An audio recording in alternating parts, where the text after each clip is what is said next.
এ আলাদি, কাজ করো কারেন্টের, এগুলা মশলা মাখে কি করবা? প্লাস্টার করবা নাকি? এতগুলা মশলা মাখছো কা? হ্যাঁ, প্লাস্টার হবে না। আমাদের এখন এই পাইপ পাইপ বক্স এগুলা দাম দিতে হবে। পাইপ বক্স এগুলা জাম দিবা? প্লাস্টার দিয়ে দিতে হবে। ও প্লাস্টার দিয়ে দিতে হবে, সে কারণে মশলা বেশি মাখছো। একটা পুরো পাইপ একবার ডুবে দিবা, যাতে যেন পাইপ দেখা না যায়। ও, বুঝতে পারছিলাম। মানে প্লাস্টার দেরিতে হবে, কিন্তু তার তুলে সব টানা সুইচ টুইচ সব লাগাই দিবা নাকি? ওই জন্য তার তারতে গেলে অল্প একটু সিমেন্ট দিলে পাইপ তো উপরে আসার সম্ভাবনা থাকবে।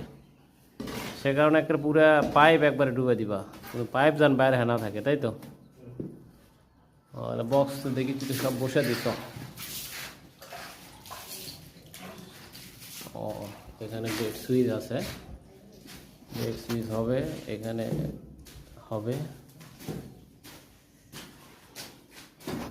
সব কাটাকাটি কমপ্লিট না? কারেন্ট চলে গেছে, কারেন্টই তো বেশি বিপদ করিচ্ছে। এসের লাইন সর্বদা ড্যান সাইডে দেওয়ার চেষ্টা করতে হবে, কারণ এসের লাইন ড্যান দিক থেকে কানেকশান আসে। সবসময় ড্যান দিকে দেওয়াই উত্তম। রান্নাঘরও কাটাকাটি প্রায় শেষ। চলো এখন এলে বোর্ড বসে দাও।